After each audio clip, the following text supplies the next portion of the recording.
मैं ना तारकाबाद जा रहा दर्जी ਨੂੰ ਕੱਪੜੇ ਦੇਣ ਵਾਸਤੇ ਤੇ ਮੈਂ ਕਿਹਾ ਚਲੋ ਸਿਲਾਈ ਕਰਾ ਲਈਏ। ਉਹਦੇ ਕੋਲ ਰੇਟ ਦਰਜੀ ਕੋਲ ਪੁੱਛਦੇ ਆ ਜਾ ਕੇ ਕੀ ਰੇਟ ਹੈ ਕਿੰਨੇ ਇੱਥੋਂ ਗੁਜ਼ਰ ਰਿਹਾ ਮੈਂ ਤਾਰਕਾਬਾਦ। ਇੱਕ ਉਸਤਾਨ ਦੀਆਂ ਬੱਸਾਂ ਇੱਥੇ ਵਾਸ਼ਿੰਗ ਵਾਸਤੇ ਆਉਂਦੀਆਂ ਧੋਣ ਵਾਸਤੇ ਇਹ ਸਾਰੀਆਂ ਲੱਗੀਆਂ ਹੋਈਆਂ ਧੋ ਰਿਹਾ ਉਹ ਤੇ ਆਪਣਾ ਪੁਰਵਾਲਾ ਕੋਲਾ ਉੱਥੋਂ ਗੱਡੀਆਂ ਗੁਜ਼ਰ ਰਹੀਆਂ ਨੇ। एक ऊपर रस्सी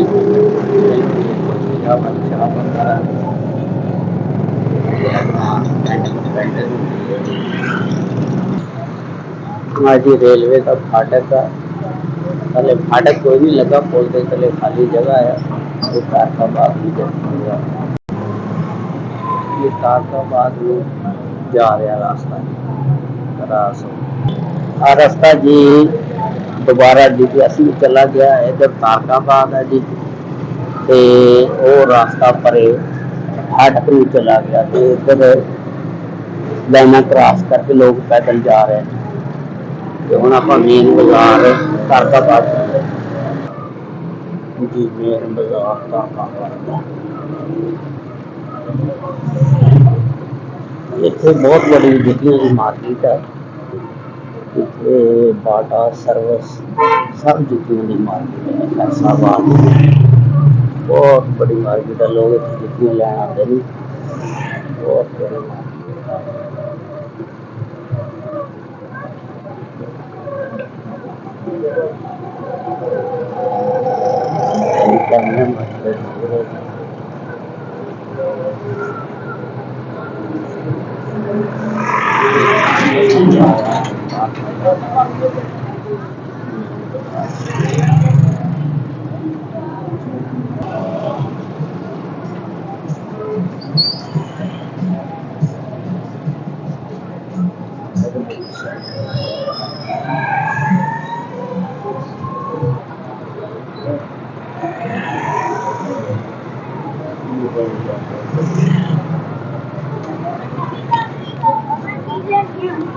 तारकाबाद में बाजार जा रहे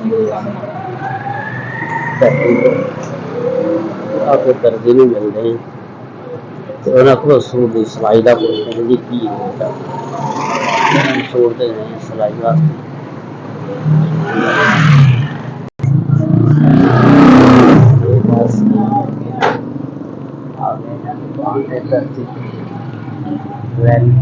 टेलर्स इन्होंने गपशप लानी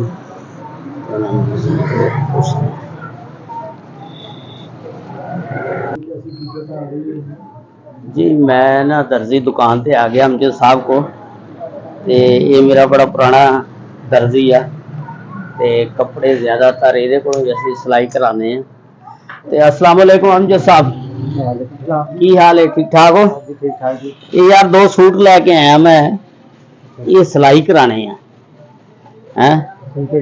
देख लो चेक कर लो हो जाएंगे सिलाई हो जाएंगे जी। अच्छा अच्छा अच्छा ये जी एक बाबा जी बुजुर्ग भी इतने बैठे ने। वालेकुम सलाम की हाल है जी ठीक ठाक हो? और सब खैर चलो अल्लाह खैर करे जी। जी अमजद साहब की दुकान पे ये साढ़े बुजुर्ग बैठे ने इन्होंने गपशप लाने जी। जी अस्सलाम वालेकुम। वालेकुम अस्सलाम सर की नाम जी अपना? मेरा नाम जी मोहम्मद सलीम। सलीम साहब की करते हो?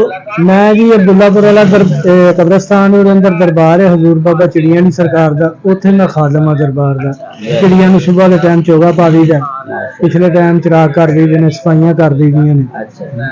हेल्प वास्ते आए हो अमजद साहब ना? कपड़े हेल्प कर दे? नहीं ये अपने बड़े पुराने फ्रेंड ने।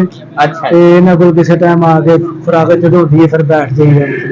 चलो अल्लाह खैर करे ठीक है सर बड़ी मेहरबानी ताबेदार अल्लाह पाक खैर करे तो अल्लाह मालिक से सब दा भला सब दी खैर खैरा करे मालिक। वालेकुम आजकल की रेट चल रहा सूट की सिलाई का? आजकल 1200 वो प्यार मोहब्बत ना जायज आ लोगों ने देखनी है वीडियो मेरे वास्ते की है चलो कर लांगे। अच्छा चलो ठीक है और बाकी सब ठीक ठाक है? कितने दिन बाद मिलने मिल जाएंगे 4-5 दिन तक। 4-5 दिन तक। अच्छा कलर एक नंबर लाना ही हो? ठीक है ਕਲਰ ਕਿਹੜਾ ਲਾਉਂਦੇ ਹੋ ਤੁਸੀਂ? ਇੱਕ ਨੰਬਰ ਲਾਣਾ। ਕਿਹੜੇ ਮੁਲਕ ਦਾ ਕੋਈ ਹੈ? ਪਾਕਿਸਤਾਨ ਦਾ ਹੀ ਅੱਛਾ ਹੈਗਾ ਵਾ।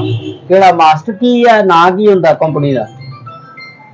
ਹੈ अच्छा अच्छा है पाकिस्तानी है अच्छा है मास्टर कंपनी ਅੱਛਾ मंशा मास्टर भी बहुत अच्छी ਆਓ ਮਤਲਬ ਅੱਛਾ ਕਲਰ ਲਾਣਾ, ਕਿਉਂਕਿ ਉਹ ਕਲਰ ਜਿਹੜੇ ਆ ਨਾ ਗੱਲੇ ਦੇ ਕੋਲੋਂ ਮੁੜ ਜਾਂਦੇ ਨੇ। ਠੀਕ ਹੈ ਤੇ ਬੁਕਰਮ ਵਗੈਰਾ ਇੱਕ ਨੰਬਰ ਬਣਾਣੀ। ਅਲੀ ਦੀ ਜਿਹੜਾ ਇਹ ਟਰੋਜ਼ਰ ਬਣਾਵਾ ਕਿ नहीं सलवार कमीज ही बनानी है। ठीक है ਚਲੋ हाँ, दोनों अच्छे तरीके ना बना देना। बस हाँ, चलो अल्लाह खैर करे। दुकान पुरानी ओके कोई गल नहीं, पुरानी दुकान है तो दर्द कोई नहीं, काम करना, अपनी मेहनत कर रहे हैं। ओके अल्लाह हाफ़िज़, अस्सलाम वालेकुम।